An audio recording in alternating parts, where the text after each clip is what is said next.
I think you can look at it in relation to the balancing of the budget, right? Because if on the one hand you are raising GST, and then on the other hand you have to then give the subsidies for people to manage to pay their GST.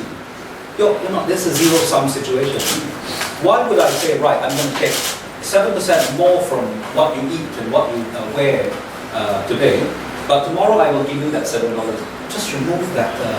It's administratively more simple to remove that transaction.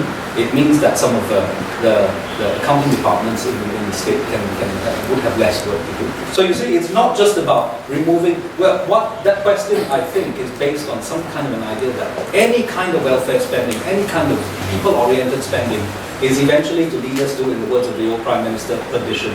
It won't lead us to perdition because this budget is saying that rather than pay Peter and borrow from Paul, we're saying let's just not borrow from Paul to begin with. Let's just ensure that Peter has enough to fund his day-to-day living and fund it in a way that increases his ability to contribute. Wouldn't your three-tier GST be more administrative? Require more administrative work? I wouldn't have thought so. There's already a significant GST program, and it's embedded in the system already. Simply to alter the percentages, it's not introducing a new factor into the GST system. It's simply altering the proportions at which GST is collected. Now, the other part of the question I think you clarify later on is as to can we sustain the same kind of receipt if we stop taxing people so much and so forth, and also foreign investment, since we're going to not focus on MNC, reliance on MNC. There's a lot of countries out there that have been successful in attracting investment and growing their own entrepreneurial class without having to rely on foreign funds like that, foreign investment in this way.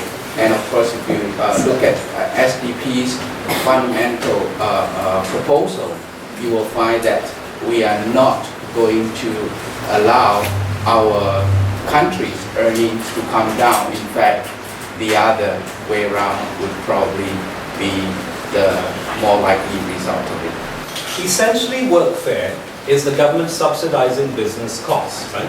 So I invest here.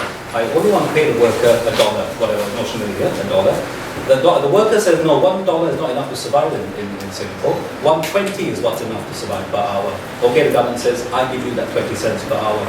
Whose money is that 20 cents? It's our money anyway. It's not the government. We must disabuse ourselves of the idea that somehow it's the PAP's money. It's the people's money that's then being channeled back. So essentially, we are subsidizing business to operate in Singapore. And if you think about it, the EDB is already subsidizing business through its incubator programs, right? So we're already providing funding for startups, funding for entities to come to work in Singapore. This is the further subsidy.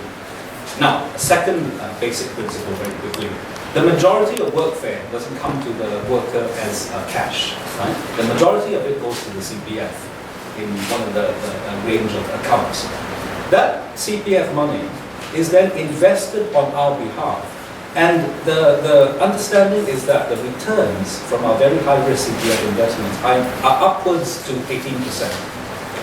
That 18% is then transferred as net investment income back to the government.